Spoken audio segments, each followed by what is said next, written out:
Vous avez décidé que vous vouliez monter votre propre entreprise, vous avez décidé d'être votre propre patron.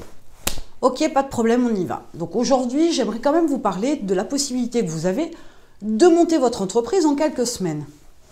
Bien évidemment, il n'y a pas de recette miracle, il n'y a pas de formule magique non plus, ça nécessite du travail. Alors, je dis quelques semaines, tout dépendra aussi de la quantité d'heures que vous allouerez à votre création d'entreprise, mais il est clair que si vous y travaillez qu'une heure par semaine, ce sera plutôt quelques mois. Une entreprise ne se crée pas en 2 clics. Il est clair que la structure juridique peut se faire en ligne, et si vous partez effectivement sur une micro-entreprise, formule la plus simple au départ, ça va vous prendre quelques minutes, maximum 1 heure, mais ça, ce n'est absolument rien, c'est une goutte d'eau dans l'océan de votre projet. Il y a beaucoup de choses à faire. Première chose à faire, bien évidemment, c'est l'idée que vous avez, vous devez déjà la transformer en projet. Ça, c'est une nécessité. Papier, stylo, il n'y a rien de plus efficace que ça. Il faut poser tout ça. Il faut écrire tout ça. Il faut que vous organisiez vos pensées pour que vous puissiez structurer correctement votre création d'entreprise. On vous dit souvent, ou du moins vous l'avez entendu, mais on vous dit qu'il faut définir correctement certains points. Par exemple, définir un marché. Définir un marché, le mot est clair, c'est définir, c'est clarifier. C'est pas dire que vous faites partie du marché de la santé ou que vous vous positionnez là-dessus. Ça ne suffit pas, c'est trop large, c'est trop vaste. Donc il faut clarifier, définir clairement le marché sur lequel vous voulez vous positionner. La chose suivante est de clarifier aussi, définir votre cible. Quand les clients me disent « mais moi je veux vendre à toutes les personnes qui veulent bien acheter mon produit », ok, ça c'est la solution de facilité, c'est le monde des bisounours. Mais du coup, votre produit, que vous le vendiez à un homme ou à une femme, vos arguments de vente ne peuvent pas être les mêmes, parce qu'on ne parle pas à un homme comme à une femme. Les attentes, les besoins ne sont pas les mêmes, donc les arguments pour les convaincre non plus. Donc définissez déjà le sexe que vous visez, définissez un âge, définissez une situation, une approche, des valeurs. Tout ça sont des choses importantes dans la définition de votre cible. Plus votre cible est définie, clarifiée, précise, plus ce sera facile de trouver les bons arguments qui le ou la convaincront. La convaincront si on reste sur la cible. C'est important de ne pas partir à la va-vite et de vouloir essayer de toucher tout le monde. Si vous n'êtes pas déjà capable de toucher 10 000 personnes avec votre produit, où est-ce que vous pensez aller en voulant essayer de toucher toute la planète, des personnes qui correspondent aux critères que vous avez définis au départ? Même pas en rêve. Non, mais c'est important de comprendre que toucher tout le monde, ça n'a pas d'intérêt. Parler à tout le monde, c'est s'adresser à personne.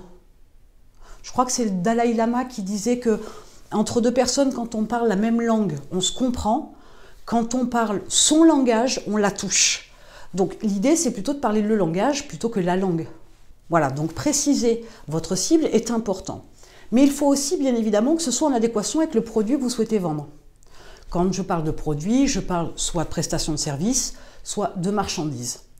Il y a des produits que vous ne pourrez pas vendre à des femmes, parce que ça ne les concerne pas, ou du moins pas de façon trop proche. Vous pourriez bien évidemment avoir des clientes femmes qui vous achètent, mais ce ne sera peut-être pas forcément pour elles.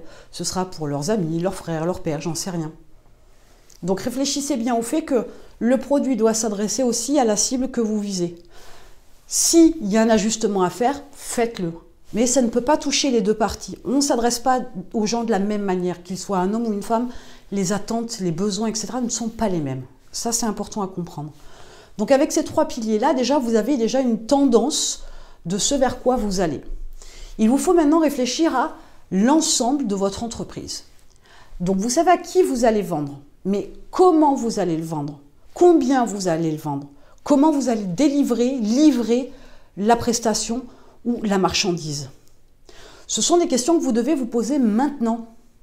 Si ça doit se faire par Internet, eh bien ça se fera sous forme d'email ou de produits numériques à télécharger ou à visionner par exemple, ou alors tout simplement un formulaire de contact parce que derrière vous allez appeler pour pouvoir vendre une prestation. Si c'est de la marchandise, il faut penser au transport, donc au transporteur, donc à l'emballage, donc aussi à ce qui est nécessaire pour pouvoir caler le produit à l'intérieur de l'emballage. Il y a tout un tas de réflexions à avoir avant de vous lancer.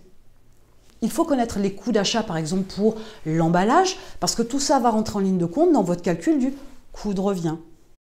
Il faut que vous sachiez à quel transporteur vous adresser pour savoir quel est le montant de la livraison. Tout ça ne doit pas se faire de manière aléatoire et tout ça ne doit pas se faire non plus à la dernière minute. Les gens pensent toujours que ça va rouler tout seul. Oui, sur le fond, ce n'est pas compliqué de trouver un transporteur, de trouver des emballages, etc. Sauf que ça, il faut le quantifier, il faut le chiffrer. Ce n'est pas de manière aléatoire. Donc, il faut le faire en amont et pas après et pas sur le fait accompli. Ça n'a aucun sens. Vous devez penser à votre communication. Sur quel support, sur quel site, sur quelle plateforme vous allez communiquer? De quelle manière? Comment vous allez délivrer votre message? Comment vous allez argumenter pour vendre? Comment vous allez faire par exemple pour rentrer en contact avec vos clients? Quelle est la manière que vous allez utiliser pour le faire? Maintenant que vous avez cette base-là, comment vous allez le faire? Quels outils? Combien de temps ça va vous prendre? Qu'est-ce que vous allez mettre comme message? Combien de temps vont vous prendre le temps d'écrire ces messages? Comment ça va se publier? Si on parle de réseaux sociaux, par exemple, il est clair que vous devez penser à un outil d'automatisation de publication. Vous n'allez pas rester devant vos plateformes tous les jours à la bonne heure pour pouvoir publier sur le réseau social adéquat que vous aurez déterminé. Ça n'a aucun sens. Donc ça, c'est des choses à prendre en ligne de compte. Vous devez aussi comprendre qu'il y a peut-être besoin de développement. Vous avez déterminé comment vous allez travailler, communiquer, commercialiser, etc. Mais l'idée, c'est uniquement de ne pas vivre justement dans l'instant présent, ni de prévoir pour la semaine prochaine, c'est de définir votre objectif. Pour que vous puissiez, d'aujourd'hui à l'atteinte de votre objectif, tracer un chemin sur lequel il y a des étapes. Il faut définir les étapes, avoir du personnel, prendre des prestataires, atteindre un certain chiffre d'affaires. Tout ça, c'est ce qui va vous permettre aussi de mettre du carburant dans votre moteur parce que vous avez besoin d'être motivé. Vous avez besoin d'avoir quelque chose à atteindre. C'est ça qui vous pousse vers l'avant ou qui vous tire. Ça dépend dans quel sens on se place. Et sans ça, vous n'irez nulle part. Si vous estimez que votre entreprise ne nécessite pas de gros efforts, vous allez naviguer à l'aveuglette. Et le résultat de vos démarches, de vos actions, sera moindre dans la mesure où sans stratégie et sans temps pour que vos stratégies donnent des résultats, vous allez vite lâcher prise. Si dans 1 mois, dans 2 mois, dans 3 mois, vous n'avez pas fait de clients, vous allez dire « je ne suis pas bon, j'arrête » ou « je n'ai pas choisi la bonne thématique, le bon produit, etc. j'arrête ». Non. Il vous faut continuer pour que votre stratégie donne des résultats. Il faut pouvoir aussi avoir le temps d'avoir des données pour l'analyser et avancer. Autrement dit, bien préparer son entreprise en quelques semaines, c'est jouable, et notamment sur Internet. Ce ne sera pas parfait, ce ne sera pas super efficace au départ. Mais c'est là tout l'intérêt du jeu. C'est que vous allez devoir analyser, apprendre, mieux comprendre votre cible, mieux comprendre votre marché, mieux comprendre vos outils, de façon à pouvoir avancer. Personne ne démarre en étant parfait. Tout le monde part à l'aveuglette, tout le monde part avec des projections, avec des analyses fondées sur des prévisions. Mais personne ne sait où il va au départ. Et vous êtes exactement dans la même situation.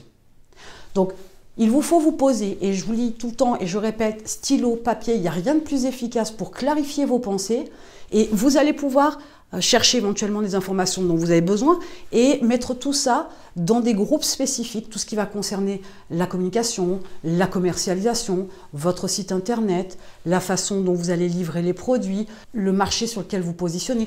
Tout ça doit être écrit, il faut que ce soit clair. Et si vous n'êtes pas capable de résumer votre entreprise en une seule phrase, c'est que vous n'avez pas assez creusé votre projet. Ne partez surtout pas à l'aventure, vous risqueriez d'être déçu. Prévoyez au maximum. C'est un peu comme un voyage, une randonnée. Vous ne partez pas sans bouteille d'eau, vous ne partez pas sans votre téléphone, éventuellement vous ne partez pas sans une petite sucrerie, vous ne partirez peut-être pas non plus sans un petit pansement ou une petite crème, ça peut aider. Donc c'est exactement la même chose pour votre entreprise. Il y a des choses à prévoir au préalable, mais chose est certaine, c'est que vous pouvez très rapidement créer une entreprise sur Internet en quelques semaines, en vous y consacrant un certain laps de temps toutes les semaines. Il faut être régulier, récurrent et consistant, de façon à ce que quand vous vous lanciez, les bases soient clairement posées, vous savez où vous allez, il ne vous reste plus qu'à passer à l'action. Vous voilà maintenant un peu aiguillé sur une vue d'ensemble de ce que vous avez à faire pour créer votre entreprise en quelques semaines. Et en attendant, Je vous retrouve de l'autre côté.